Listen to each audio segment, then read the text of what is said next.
Hey everybody, it's Tuesday and it's the Taproom and I'm Teresa and we're here for another in our series of Taproom Talks at Memoir Brewing Company here in Madison on East Washington Avenue.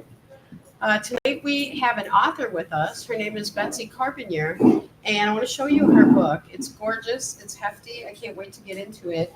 Time, Beauty, and Grief, a hike through Wisconsin's 50 state parks. So Betsy's going to tell us about herself and about her book and about kind of her journey writing it, and I think probably living some of it, right? You're a hiker. Mm-hmm. And I told Betsy I'm thrilled. She showed me a map with all the state parks on it, and my main squeeze and I have been trying to get to a lot of parks in the past 5 years or so. Also, and so this definitely resonates with me, and I hope it will resonate with you all, and we can hear the story. We do have the book right now here in the tap room, so run on down if you want to get yourself a copy. And with that, I will say that just a couple programming notes, that tomorrow night Kirk will not be here with his podcast, nor will he be here next week, as I understand it. So we're here tonight. We will not be here next week. Everybody will be home getting the turkey ready, I'm thinking. But we will be back on December 2nd, and Scott has just helped me book Santas Without Chimneys. And so you can go to our Facebook or to our website, mbcmadison.com. Did I say that right, Scott?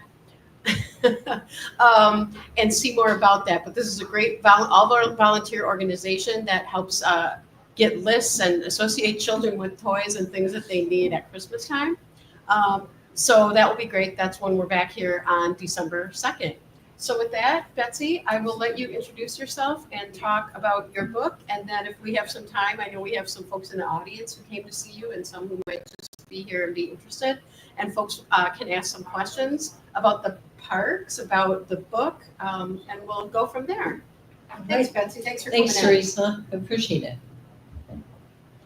So once again, my name is Betsy Korbinyr, and the name of my book is Time, Beauty, and Grief, a hike through Wisconsin's 50 state parks.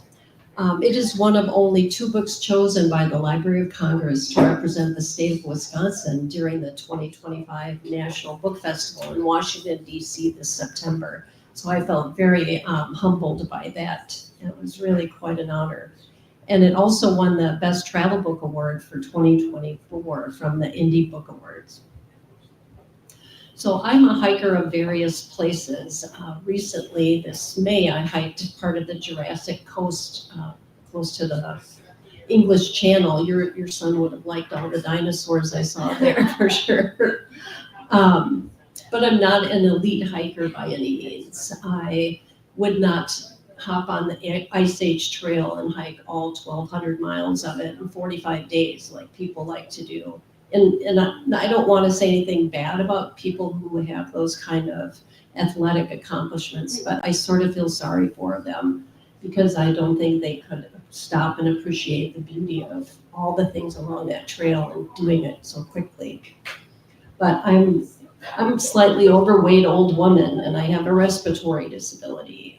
So I don't hike super fast or too many miles at a time. But when I do hike with a group, I'm almost always at the back of the line because I like to spend time experiencing the rhythm of hiking and forest bathing and just looking at the beauty and feeling the awe of being out in nature. That to me is the best part of hiking, beyond all the things that it does for you physical health and cardiovascular functioning and stability and balance, that it really helps with your mental well-being. I was a social worker for over 30 years and I'm retired now. I got my bachelor's in Springfield, Missouri and my master's in Little Rock, Arkansas. Lived in New Mexico for about 15 years before returning to Wisconsin. I grew up here above a cheese factory in Van Dyke and on a century-old farm close by to there. And all the time that I was a social worker, I always concentrated on the issues of grief and bereavement and death and dying. And I have a certification in thanatology from the Association of Death Education and Counseling that is the premier organization and actually has professional journals about that topic.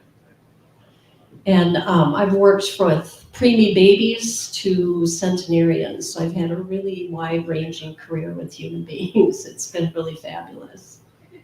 So why did I decide to do a quest to hike 5 miles in all 50 state parks in 1 year? Well, it was to challenge myself and create novel experiences.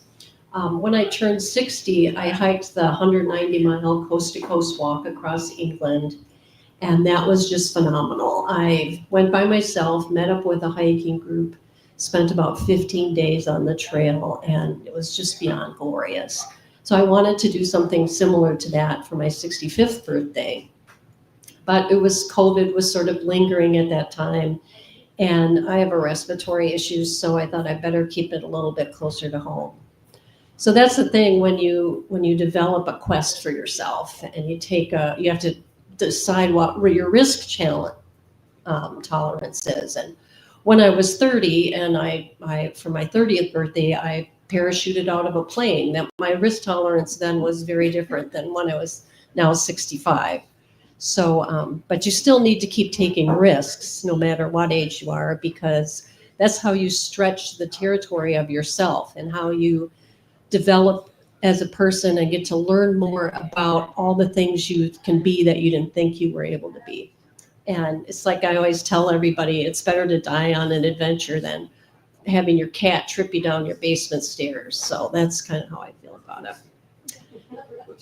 So that's why I decided to hike 5 miles in each of the 50 Wisconsin state parks in the year I turned 65. So my book is the story of that quest, and it's part trail guide, part memoir, and part conversation on the adventure of being a senior citizen. It's filled with information on the trails I hiked, and each chapter has one of my stylized hand-drawn maps with a funky compass. And it also has a list of the park details for day hikers. Doing that minimum 5 miles allowed me to experience each park in depth, even the small ones. And that minimum became an opportunity for me to engage in the mindfulness of hiking. Like Peninsula State Park has, I think, 26 miles of trails, but Rocky Arbor only has 1.5 miles. And so I had to get creative with those smaller parks. One park in particular, Mill Bluff State Park, is a place of ancient earth energy surrounded by 2 major highways. And it has about 2 miles of trails. So I would have to walk around in a circle on one of the trails and back around the other way to get my miles in.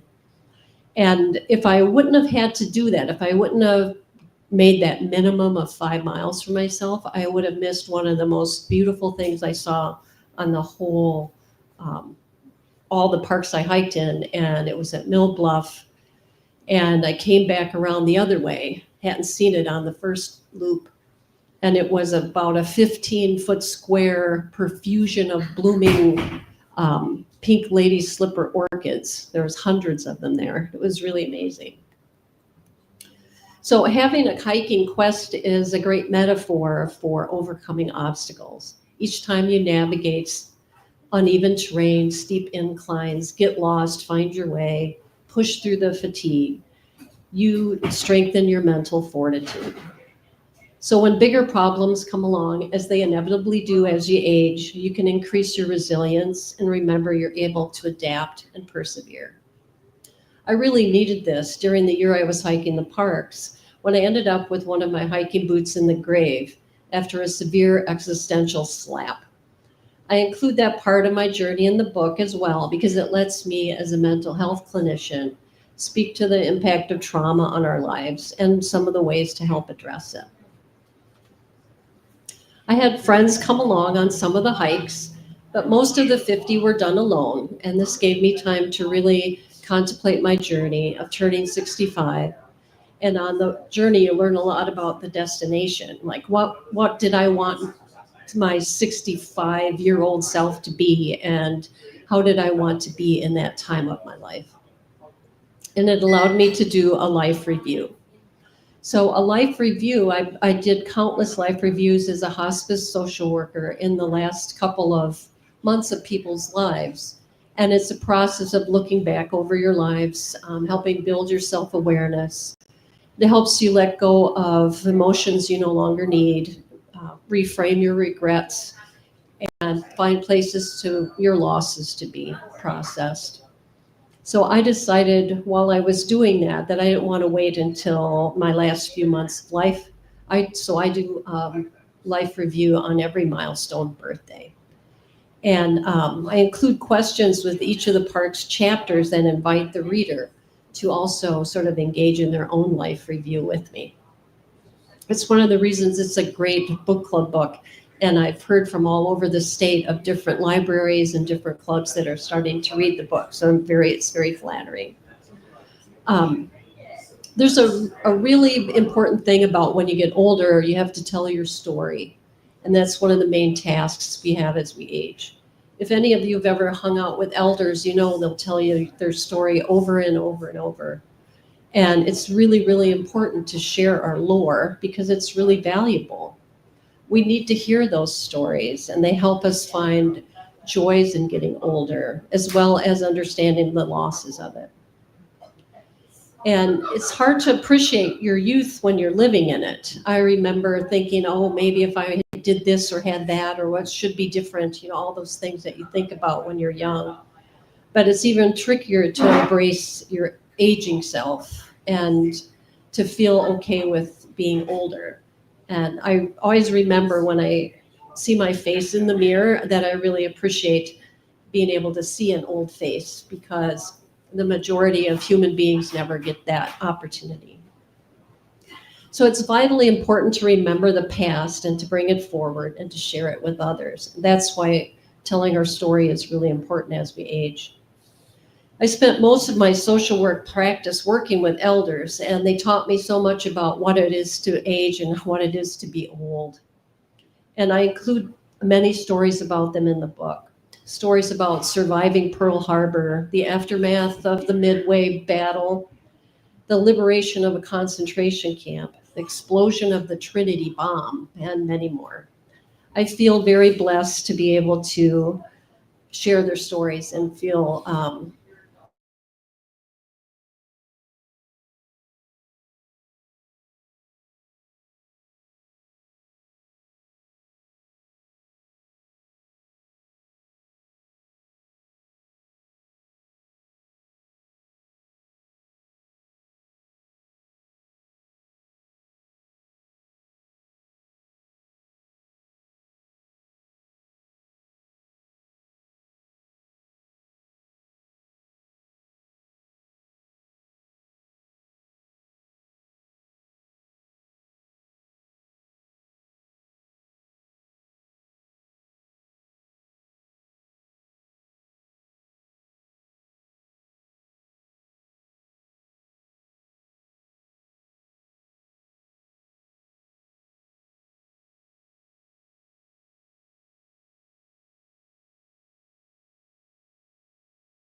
favorites, and any questions that you might have of me. And if anybody wants to ask a question, we're good, Mike, right? We're good over here. Does anybody want to come over and ask a question? Because I have one, I'll start, and then you guys can. So are you allowed to tell us what your favorite is? Yeah. Your favorite part? I definitely have a favorite. And when I talk to a lot of people about their favorites, it's not necessarily the place, it's about the things they did there with family or friends or just on their own, and the stories they have about that park. And that's the way mine is too. My favorite is Kohler Andre State Park. It's located on Lake Michigan. Yeah, love that place. I'm going to switch it and then walk over. What about, and I don't know if this is your thing, but for biking, have you seen that there's any one particular state park that caters better towards, folks who would just want to go out? Because I know that, for instance, the Blue Mound State Park. Yeah, Blue Mound has trails, a lot of nice you've got trails, bike trails and everything. Is there any one particular place that you've seen is more preferred by folks who want to go out and bike on the trails? I saw that. I was thinking again of Blue Mound has lots of wonderful biking trails and mountain biking trails. And then Hartman Creek State Park has some really wonderful biking areas as well. I saw lots of people biking when I was hiking at that park. So it's got so much going on. It's got a beach and places to rent boats and just an amazing park. So that's a good place to go biking.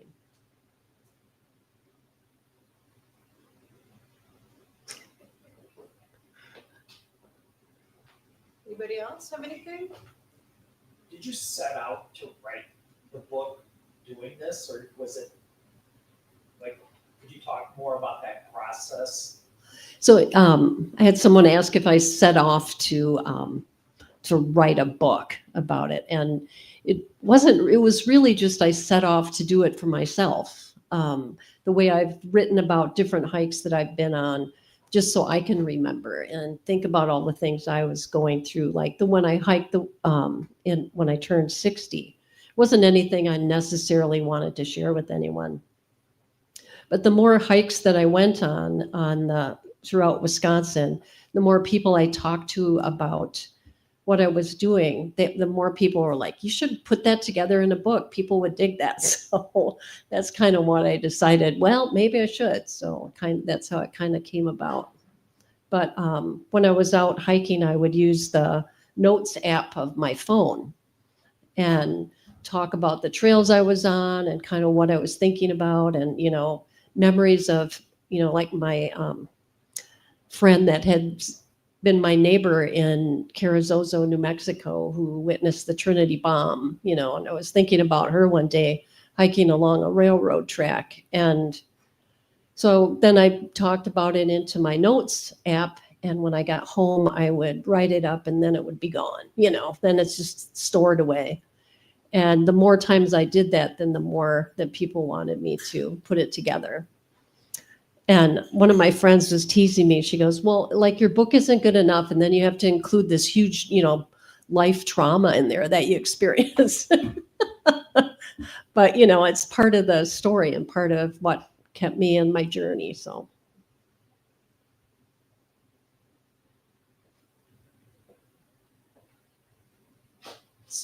I'm going to say that my favorite park is Copper Falls. Yes. Right Copper up there Falls. with Peninsula State Park, I think.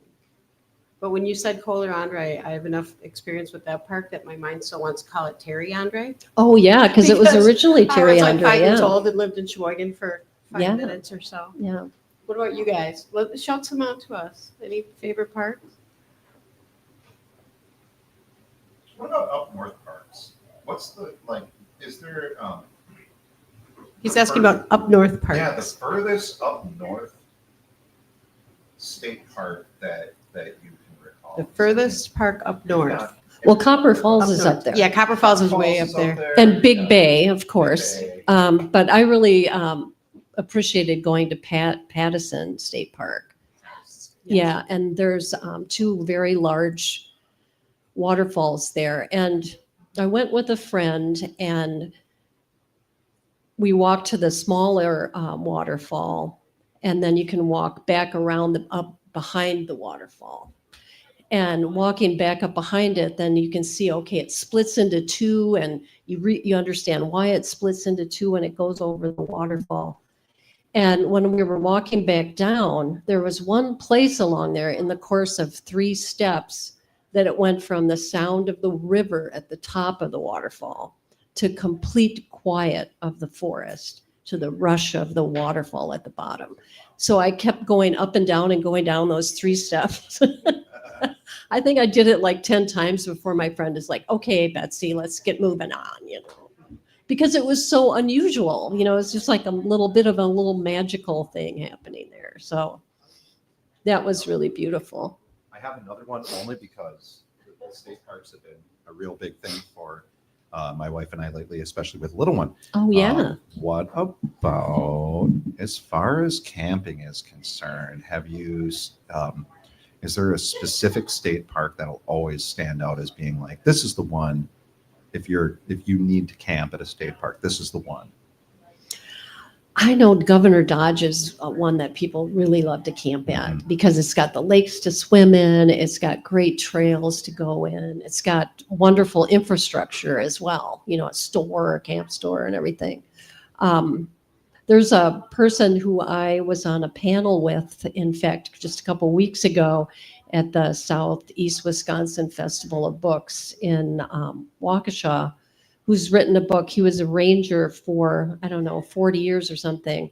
And he wrote a book. It's The Ranger's Guide to the Parks. And he has every single place that is owned by the state in there, all the state forests, all the state rec areas, all the parks, and everything you could possibly want to know about them. It's just, yeah, that's a great reference book for sure. Yeah, and he seemed like such an amazing person. It was fun to get to know him at talking on the panel about parks. Yeah.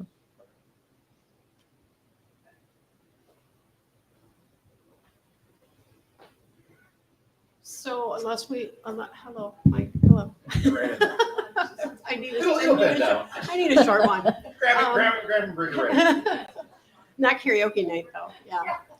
So if nobody has any questions, I think we can wrap it up. And I would like to thank you all for coming out. I would certainly like to thank Betsy. By the way, I just want to say we sold a book while you were speaking. Oh, wow. Somebody knew this was happening. I did not have a chance to ask her how or why. But she said, I'm driving home and I want this book and can I buy it? So we kind of punted, which you and I can talk about, but you've sold a book without even somebody. She said, I have to go. I can't sit through. I would love to.